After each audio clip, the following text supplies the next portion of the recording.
Você organiza o 10º Congresso Internacional de Direito Tributário de Pernambuco. Do primeiro ao 10º, mudou muita coisa nesse sistema tributário nacional? Veja, foram várias propostas. Tanto é que quando aparece uma proposta, eu já digo, isso é um remendo mal feito que não acontecerá. Por quê? Porque do lado do contribuinte, ele sempre pensa em reforma para reduzir a carga tributária. Do lado da fazenda, ela pensa como arrecadar mais. Então, não fecha a conta, como eu já falei para você. Tentamos mostrar alternativas e como a empresa poderá proceder para buscar mecanismos legais, porque existe uma forma dela se planejar de acordo com a lei, buscar formas de reduzir. Por exemplo, a questão foi criada a não cumulatividade, então foi colocada como uma bandeira boa que iria reduzir a tributação em cascata. Porque antes você tinha o seguinte, da matéria-prima, à indústria, distribuição, você tinha o mesmo tributo incidido várias vezes, isso dava uma tributação em cascata. Então, um tributo que começava com 3, terminava chegando a 12 ao final, né?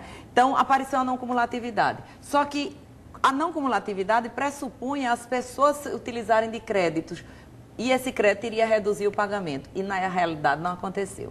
Então, foi mais uma promessa que resultou em quê? Ela era proposta para pagar menos tributo e resultou em pagamento a maior de tributo.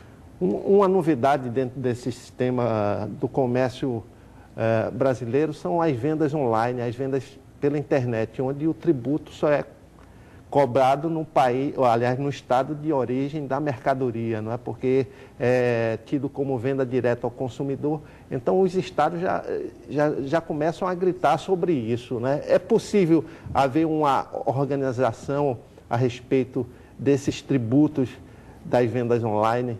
No e-comércio, com certeza. Como tem muita gente perdendo e são estados ricos, o que é que acontece? Vai haver uma mudança, com certeza. O problema é que ainda não se descobriu um mecanismo de controlar esse e-comércio para haver uma comprovação efetiva da operação e de como vai ser essa tributação. Mas está em estudo pesado de como é que vai passar a tributar. Porque hoje você paga baixa uma música e ali você não pagou imposto nenhum, você não pagou direitos autorais nem nada. Então, isso também é prejudicial. Por quê? Porque ele concorre deslealmente com quem paga seus tributos. Eu queria aproveitar para chamar a atenção que, a partir de 2007, o Brasil entrou no Sistema Internacional de Contabilidade. Então, as empresas têm que se ajustar hoje ao sistema contábil digital. Então, hoje você faz uma compra em São Paulo, é emitida uma nota fiscal eletrônica, automaticamente a Fazenda Federal, a Fazenda Estadual, o município vão controlar. Então, cada vez mais está sendo apertado o cerco em torno do contribuinte. Hoje ele tem que apresentar 36 declarações para o fisco federal, qualquer operação. A empresa, a construtora, o Detran precisa apresentar. Então, as empresas hoje elas precisam estar altamente organizadas e antenadas, porque esse combate à sonegação ele está muito pesado. O que é bom. Por quê? Porque onde todos pagam menos. Agora precisamos ver assim, quando todos passarem a pagar, será que vai ser reduzido de todos ou vai ser uma oportunidade de ter um acréscimo de arrecadação para mais despesas? Voltando a essa questão do comércio eletrônico, não só músicas ou coisas assim, mas produtos, refrigeradores, televisão, computadores, roupas, todo tipo de produto que, digamos assim, promove uma concorrência desleal com o comércio varejista de cada estado de onde é vendido esse produto sem partir dali.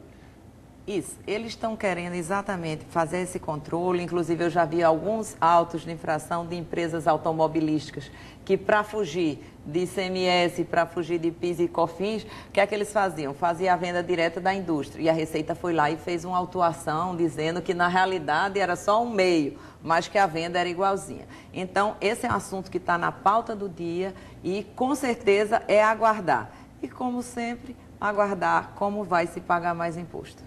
Voltando à questão da guerra fiscal que você tocou aí inicialmente, isso sempre foi uma meta de governantes que acham que acabando com a guerra fiscal vai promover um certo equilíbrio. Mas, na verdade, alguns estados, principalmente aqui no Nordeste, sem essa guerra fiscal, sem a oferta de subsídios, de incentivos fiscais, eles não conseguem atrair empresas. Com certeza, os estados subdesenvolvidos, Norte e Nordeste, eles não têm como atrair empresa porque é muito distante, não tem infraestrutura. Para as empresas se instalarem aqui, elas precisam ter um incentivo fiscal. Foi assim que Manaus se desenvolveu. Qual a indústria que iria abrir uma sede lá em Manaus, na mata, floresta, cortando aquelas árvores, sem ter uma infraestrutura longe que iria encarecer o preço e não tivesse uma redução fiscal? Então, é muito bonito se falar em fim de guerra fiscal, mas é uma guerra de Estado pobre contra Estado rico. Porque, por exemplo, São Paulo não quer guerra fiscal. Por quê? Porque ele quem perde a arrecadação. O que nós tínhamos que ter era um plano de desenvolvimento do país. Como vamos desenvolver esse país, determinadas áreas desenvolvendo determinadas indústrias, para o próprio país não competir com ele mesmo.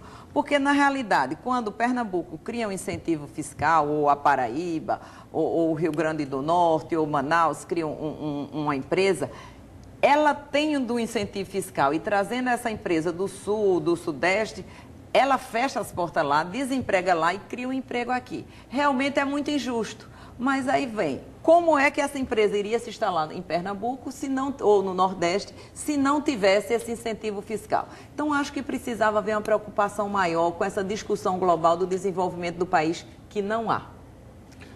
Qual é a expectativa dos participantes do 10º Congresso Internacional de Direito Tributário de 6 a 8 de outubro no Mar Hotel, no Recife? Veja, a gente tem sempre um público na faixa de 800 a 1.000 pessoas. Temos, são advogados, contadores, gestores de empresas, professores, estudantes, empresários. Todas aquelas pessoas que estão preocupadas em conhecer, não é? Porque é importante você conhecer, ver como isso se reflete na sua empresa, na sua vida, da pessoa física ou da pessoa jurídica, como você pode pagar mais, descobrir o que você está fazendo errado para que você possa se adequar à nova legislação. A legislação muda todo dia, Tonico. Olha, veja só, de 88 a 2008, 20 anos, sabe quantas leis foram feitas no Brasil? 3 milhões e 700 normas. Então, você vê que é um aparato de normas que ninguém não consegue nem estar atualizado. São mais de 700 normas todos os dias, com que aqueles que lidam com direito tributário, só direito tributário, tem que ler para se atualizar. Realmente é um sistema complexo, pesado e ainda mais oneroso e difícil de se entender. Esse superfaturamento de notas, aliás, de normas, isso daí não facilita a sonegação, não? Com certeza, ela complica e aí leva o quê? As pessoas buscarem brechas e sonegar. E a sonegação tem um efeito perverso, porque ela afeta aquele concorrente que paga em dia. Você vê que a pessoa física assalariada, ela vem descontada na fonte, o imposto dela não tem nem a possibilidade de querer sonegar. E aí, quando você permite, nessa confusão de leis, você abre portas à sonegação. Nesse ponto, essa escrituração digital que estava entrando no Brasil e a partir de 2011 vai ser obrigatória para todas as empresas, ela vai ter um controle muito fechado em cima dessas empresas, no sentido de que, com a nota fiscal eletrônica, vai ser muito difícil a sonegação. Então, isso tem um aspecto positivo, embora para a empresa vai onerar cada vez mais seu custo, que a empresa tem mais ou menos um custo de 1% de seu faturamento só para cumprir obrigações tributárias, mas do outro lado vai ser importante no combate à sonegação. Bom, muito obrigado. Para vocês que quiserem mais informações sobre o Congresso, tem um site, não é isso? Isso. www.congressodireitotributário.com.br. Agradecemos aqui a professora e doutora em Direito Tributário, Meriel Queiroz, advogada também. Conversamos aí sobre essa injusta carga de impostos que aflige todo o país e a possibilidade remotíssima de uma reforma tributária. Meriel, muito obrigado pela participação e até o próximo programa.